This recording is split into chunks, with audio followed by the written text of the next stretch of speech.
Hello everyone.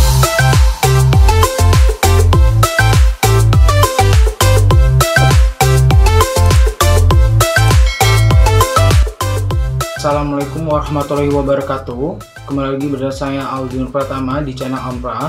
Dan kali ini kita akan membahas tentang kode editor sebelum kita memulai untuk mengcoding atau membahas tentang bahasa pemrograman. Jadi, what is code editor? Apa itu kode editor? Jadi artinya kode editor sebenarnya digunakan atau sebuah software yang memang digunakan untuk merancang atau menyederhanakan dan mempercepat pengetikan kode. Nah, seperti penyorotan sinteks, identasi, pelengkapan otomatis, dan fungsi pencocokan tanda kurung. Nah, kode editor ini juga menyediakan cara mudah untuk menjalankan compiler, debugger, sampai dengan interpreter, atau program lain yang relevan untuk proses pengembangan perangkat lunak. Jadi, meskipun banyak editor teks seperti Notepad juga sebenarnya bisa digunakan untuk coding, tapi Notepad ini tidak bisa melakukan penyempurnaan atau pengotomatisan atau pengeditan kode gitu. Jadi masih banyak kekurangannya. Sedangkan kode editor ini banyak sekali fasilitas lengkap dalamnya seperti tadi debugger, compiler sampai dengan interpreter. Nah, compiler sendiri adalah program komputer yang dapat menerjemahkan kode komputer yang ditulis dalam satu bahasa pemrograman ke bahasa lain. Nah, nama compiler terutama digunakan untuk program yang menerjemahkan kode sumber dari bahasa pemrograman tingkat tinggi ke bahasa pemrograman tingkat rendah. Nah, misalnya bahasa assembly, kode objek, atau bahasa mesin untuk membuat program yang dapat dieksekusi. Sedangkan debugger adalah untuk menganalisa atau tujuannya untuk mencari kode pemrograman yang nantinya bisa diperbaiki atau disempurnakan kembali. Begitu. Jadi itu pengertian tentang apa itu sebenarnya kode editor. Nah, manfaat dari kode editor sendiri adalah satu, bisa memudahkan developer dalam membuat website ataupun aplikasi mobile. Jadi kalau dalam membuat website atau aplikasi mobile memang dibutuhkan namanya kode editor gitu. Yang nantinya dalamnya banyak sekali bahasa-bahasa pemrograman yang biasa digunakan developer untuk membuat website dan juga untuk membuat aplikasi mobile gitu.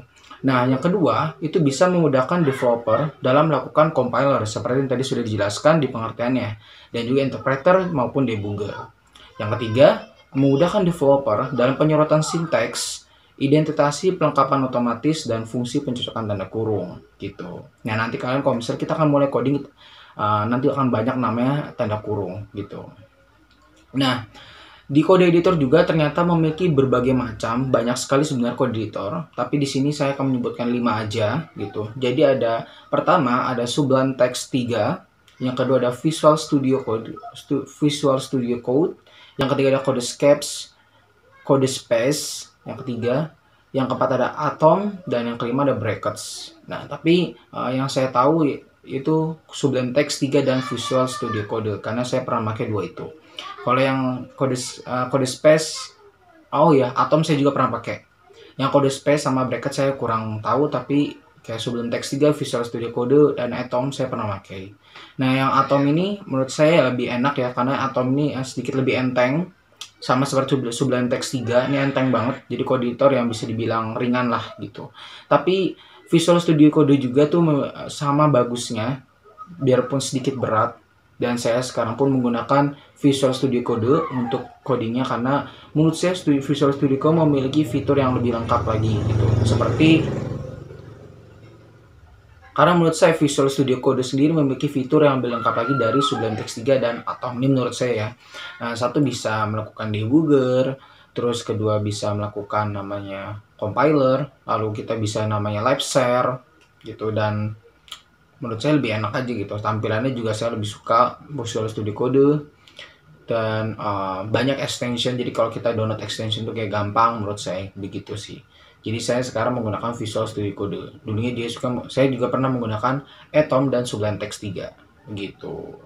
Oke, jadi itu penjelasan mengenai apa itu kode editor sebenarnya. Terima kasih yang telah menonton video tadi. Kurang lebih mohon bila ada kesalahan, kurang materi, bila ada yang salah dalam penyampaian materi, kalian bisa komen aja di kolom komentar biar menjadi perbaikan saya ke depannya dalam membuat video ini. Oke, terima kasih. Wassalamualaikum warahmatullahi wabarakatuh. So why is it so hard to let you go?